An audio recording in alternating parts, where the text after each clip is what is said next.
Ciao my lovelies, it's me the D, and today we're going to be going through the monthly wrap-ups.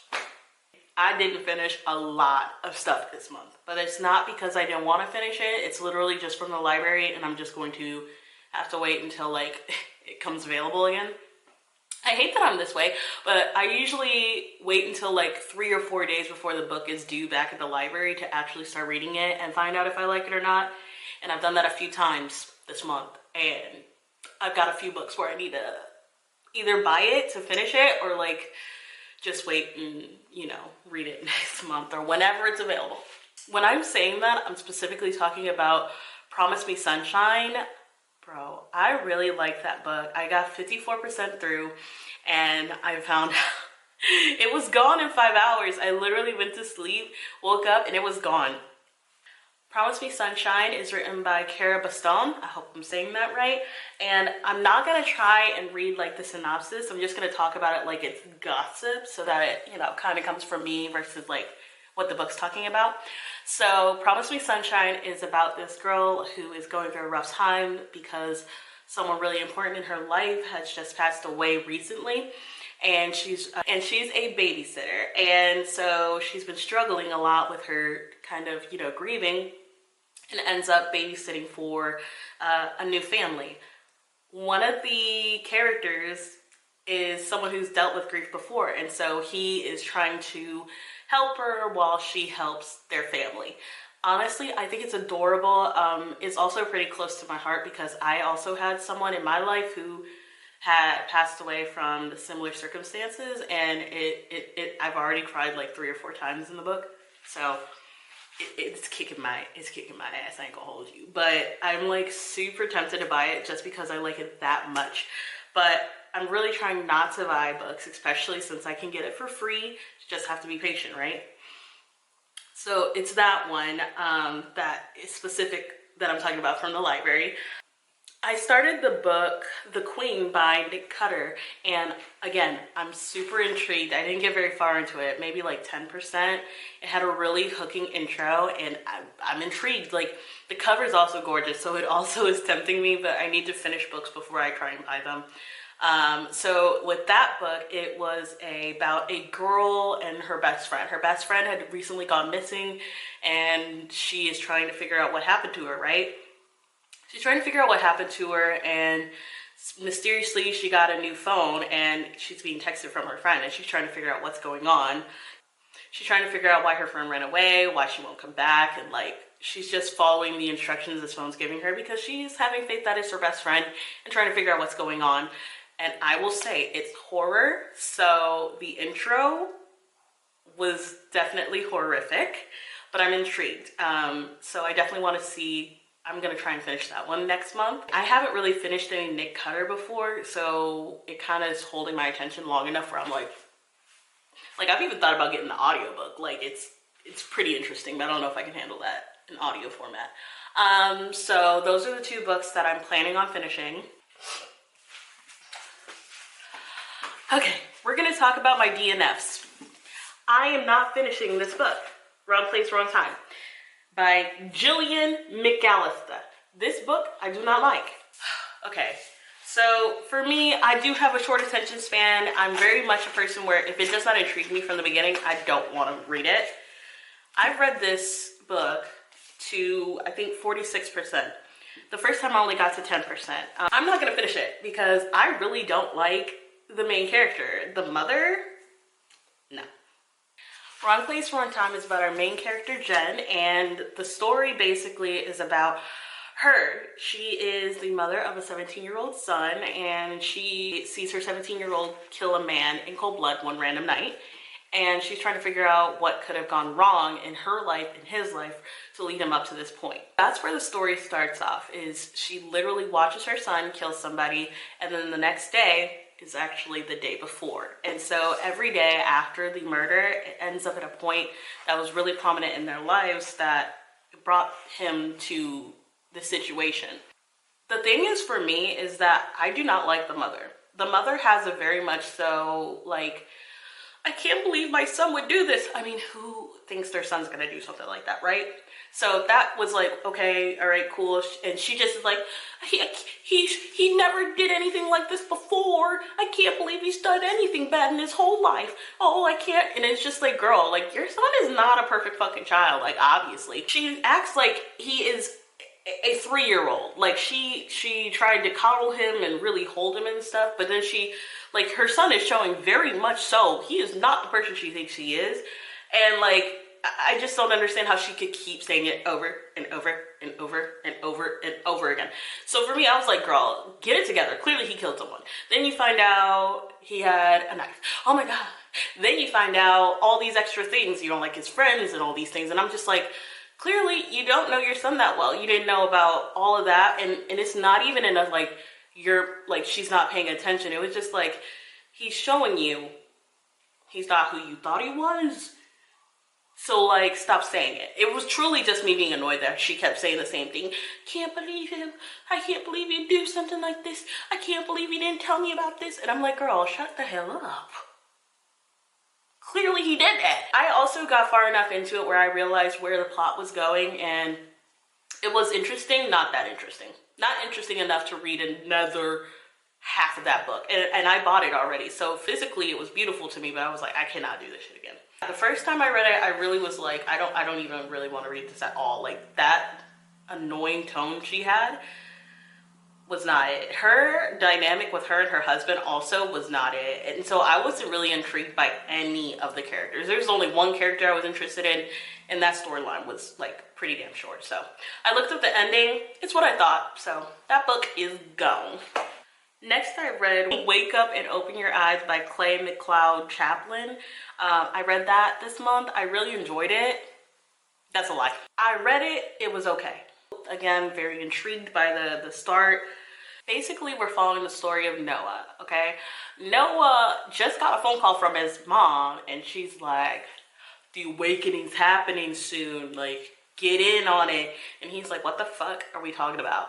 His parents are becoming very conspiratorial about the world, the government, all these kind of things, political parties and stuff. And so basically he's pretty liberal, and his family was kind of just neutral, but they're kind of going very strongly against liberals. And so he's been kind of distancing himself from his family, well, his mother and father mainly, because of the way they've been acting, especially towards his wife and his child, because I'm pretty sure that it was a mixed relationship and she was being offensive to her. He's getting a phone call from her after some time away, after, I think it was like Thanksgiving, like a month or two after. Get this really ominous phone call. So he's like, yeah, I should probably go check in on my family. And so he does. He now goes down to Richmond, Virginia. Shout out to that. I am from Virginia.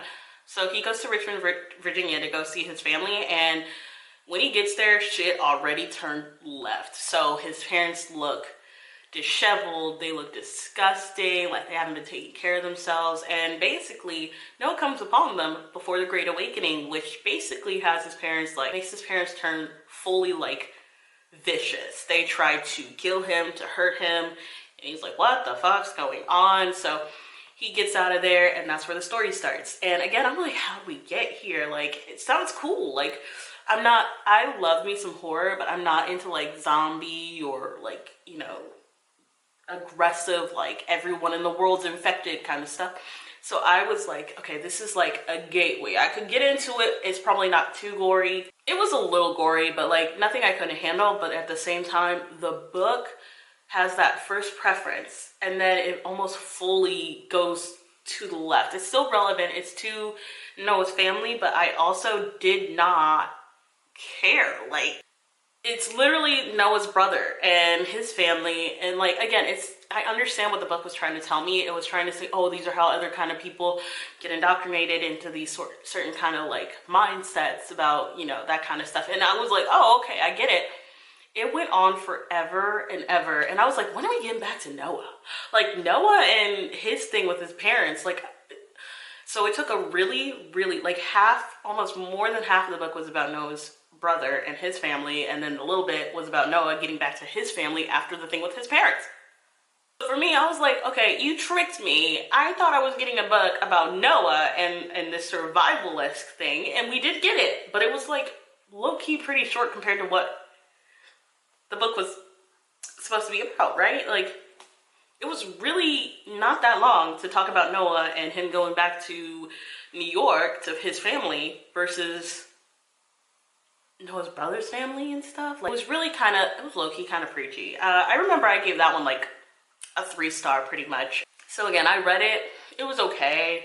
It kept my attention for the most part, but once I realized it was like definitely not what I thought, I definitely put it down more than I usually would. Then I read Unworthy by Augustina, right? Okay, honestly, I'm not going to say the names because I'm not good, but I can start saying the first names because generally I can say them. Last names I can't. I'll work on that next time. But I read The Unworthy by Augustina. She's the writer of Tender is the Flesh. I've read everything by her so far. So she's written a short story, Tender is the Flesh, and then this book. Honestly, this is the best book I've read of hers so far. So this book is about the House of the Sacred Sisterhood, and it's a dystopian, like apocalyptic book. So we're following one of the nuns and her story about how she's trying to remember how she got there, what they're doing, like trying to make sense of everything that's going on around her. So basically, we're following her and her story and her past and her future, and how there's a newcomer coming into the sisterhood, and somehow she seems like really important. I really liked it. Like, it was, I really can't even explain why I liked it, but it was very close to a 5. It was a 4.5. It kept my attention. I got a little confused about one part. I really liked this book mainly because it was kind of poetic. It was very descriptive and lyrical. It was really nice on that front. I was intrigued enough to like I think I only put it down one time, which is a pretty good sign for me. The character growth honestly was pretty interesting for the situation that she was in, especially with how the ending was. I thought it was pretty interesting the way they went with it. And again, it was nice. I really enjoyed it. Like, my time reading that, I feel like I'm going to remember that book for a good minute. And I have a short attention span, so sometimes I really do forget. I forget stuff so fast. If they come out with a really pretty cover, I'll buy it for sure. Ooh, yeah. Okay, so I read A Long Way Down by Jason Reynolds. I read it as the graphic novel. Oh my god, I love that fucking book. That was good. That graphic novel, it was really good. A Long Way Down is about a 15-year-old boy who's on his mission to get the revenge of his brother's death. It's really interesting. It's really, it left a print on my heart for sure. So basically, the book is explaining how his brother had died, how he passed away, and the rules of the street. You never cry, you always get revenge, and you never snitch. Those are the rules of the street when it comes to gun violence. And the book was really impactful, mainly because as he's on his way to get the revenge of his brother's death, each level in the elevator, he is meeting someone from the past in his life and who has dealt with some kind of violence related to gun violence, and like giving their perspective after death on what was going on in their lives and how, you know, how their deaths came to be. It was really upsetting, to be honest. It was pretty upsetting, but I really think it was important, especially with the way it ended. Like, I read Call of the Night volume 18, which was absolutely great. I think I gave it a 4. Call of the Night is about a high schooler who decides he doesn't really like the daytime and going to school and stuff, so he starts hanging out at night, ends up running into a vampire, and to turn into a vampire, he has to fall in love with the vampire and then let her drink his blood. And that's basically the whole like setup for the book. But where we are in this book, it definitely was, it was an important one. I think there's only 2 more volumes coming out this year, and then it should be done. So very excited, very excited. And then I read PTSD Radio 5 and 6. I really like those. Basically, it's a bunch of, I don't even know how to describe it. Basically, it's a bunch of ominous things happening around a city, and it's all related a little bit. But the reason that the books kind of, like these 2 were kind of awesome was basically that the author started saying at the end of the book how some of these ominous things that he was writing are starting to happen to him. And so it's actually the end of the series so far until he decides he wants to write again. So I really liked it. I really liked all of them. I would want to get them on my collection, but I don't know if they have rereadability for me. But I really enjoyed it. Like the last two, I'll definitely reread. But again, if I'm going to have two, I'm not going to have 2 out of 6. So those are all the books I read this month. Honestly, I had quite a few more I wanted to get to. But like in the middle of the month, I like just didn't have a lot of time. I got sick. My son's birthday. Like everything under the sun was happening basically. So hopefully next month will be a better month for me. But yeah, those are all the books I read. Next month, I want to maybe do a TBR and do a TBR jar pick. Those are the main 2 things I'm thinking of, at least right now. But yeah, okay, so I hope everyone has a great day, and I'll see you guys next time. Bye.